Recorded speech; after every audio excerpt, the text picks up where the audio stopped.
प्रणाम गुरुदेव। प्रणाम। गुरुदेव, मृत्यु के पश्चात मानव की क्या दशा होती है? प्रश्न तो बड़ा प्यारा है और थोड़ा जटिल भी है। आपने पूछा है मृत्यु के पश्चात मनुष्य की क्या दशा अवस्था होती है। मृत्यु केवल शरीर की है। शरीर के भीतर जो आप हैं, जिसको आप अपना होना कहते हैं, वह कभी नहीं मरता है। शरीर के भीतर जो चेतना रूपी हम हैं, उसकी कभी मृत्यु नहीं होती।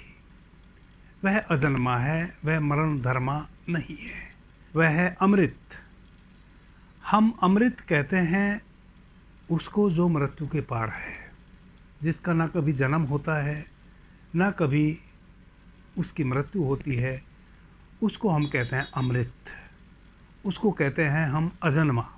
जब हम इस शरीर में जीवित हैं, अगर हमने उस अजन्मे को ना जाना, तब मृत्यु हमें सालेगी।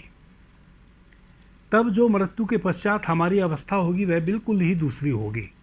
अगर हमने अपने जीवित रहते स्वयं को भीतर, जिसको मैं कह रहा हूँ अजन्मा, उसको जान लिया, तो इस शरीर के छूट जाने के पश्चात जीव आत्मा की अवस्था दूसरी होगी।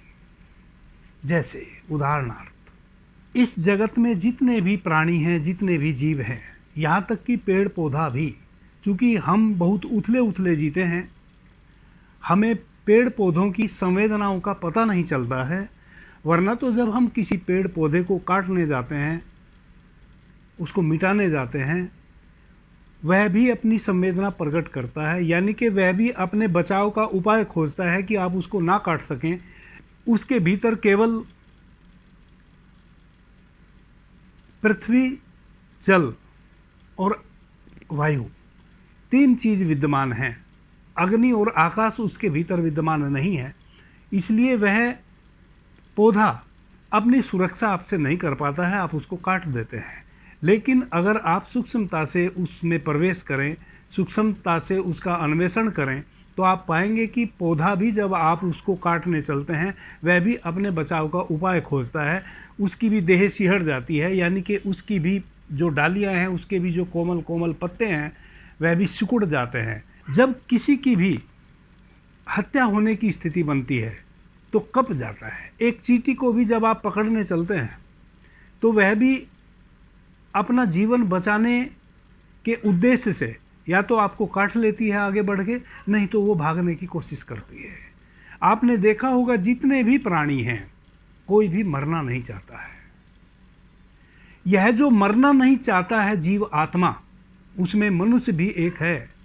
वैसे लोग अगर मर जाते हैं, जो मरना नहीं चाहता है, मरना कोई भी नहीं चाहता है, एकमात्र मनुष्य ही ऐसा प्राणी है जो मृत्यु के पार जीवित रहते हुए स्वयं को पा सकता है। बाकी और कोई भी जीव जंतु स्वयं को मृत्यु के पार नहीं देख पा सकता है। इसलिए घबराहट है, इसलिए जीवन सबको प्यारा है, कोई भी जीना चाहता है। लेकिन मनुष्य भी अगर स्वयं को ना जाना, उसकी भी जब मृत्यु होती है, वह भी जीना चाहता है, वह भी अपने जीवन को बनाए रखने के लिए हजार प्रकार के उपाय खोजता है। और फिर भी अगर वह मर जाता है किसी एक्सीडेंट से या नेचुरल डेथ, तो उसकी जो चेतना है वह भटकेगी। वह चेतना आपके इर्द गिर्द ही घूमती रहेगी, यानी कि जिस परिवेश में वह पैदा हुआ है, जिस परिवेश में वह जिया है, जिस परिवेश में उसने अपनी दुकान की है, बिजनेस किया है, जिस गांव में, जिस गली में, जिस गलियारे में वह रहा है, वह उसको छोड़ना नहीं चाहेगा। वह हर संभव यह कोशिश करेगा कि मैं कैसे भी फिर से, मेरा शरीर तो अब नष्ट हो गया है, उसको तो जला दिया गया है या दफना दिया गया है, किसी और के शरीर में प्रवेश करके मैं जीवित रह लूं।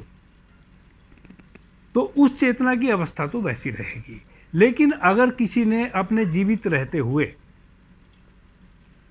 स्वयं की खोज करके अपने उस होने को, जिसका कभी ना जन्म हुआ है ना जिसकी कभी मृत्यु होती है, यानी कि जो आत्मा रूपी आप इस शरीर के भीतर बसते हैं, को भीतर अपने जाना,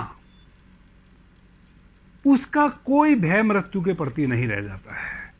और चूंकि इस जीवन में ही उसका भय समाप्त हो जाता है, वह समझ जाता है कि यह शरीर मैं नहीं हूँ, और मरेगा तो यह शरीर मरेगा, मैं फिर भी नहीं मरूंगा, और यह शरीर केवल मेरे लिए इतना भर है जैसे मैंने आज एक कपड़ा बदल लिया हो और दूसरा नया पहन लिया हो।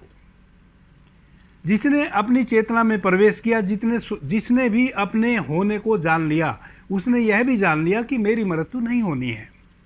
यह शरीर इस भांति है जैसे मैंने आज एक कपड़ा बदला, कल दूसरा कपड़ा बदल लिया। वह इस शरीर को कपड़े से के अतिरिक्त और कुछ भी नहीं जानेगा। वह इस शरीर का बोध इस रूप में ही करेगा कि यह शरीर छूटेगा, नया शरीर मिलेगा। वह इस शरीर के छूटने का भी आनंद मनाएगा। वैसी जो आत्मा है उसको हम देव आत्मा की तुलना में रखते हैं। वह भी हमारे इर्द गिर्द रहेगी। वह कहाँ रहेगी? वह ऐसे स्थान पर रहेगी जहाँ देवताओं का वास हो। देवताओं का वास बोले तो जहाँ सद्गुण भरे पड़े हों, जहाँ पूजा हो रही हो, प्रार्थना हो रही हो, मंदिर हो, नदी बह रही हो, जिस घर में, जिस स्थान पे पूजा प्रार्थना से ओतप्रोत वहाँ का माहौल हो, उस स्थान पे रहने वाले जो मनुष्य हैं वो सात्विक हों, वैसी आत्मा वहाँ रहेगी। और वहाँ रह के वह प्रतीक्षा करेगी अपने नए शरीर के मिलने का। वह किसी को डिस्टर्ब नहीं करेगी, वह बल्कि सहायता पहुंचाएगी वैसे लोगों को जो साधना में हैं, जो सात्विक जीवन जीना चाहते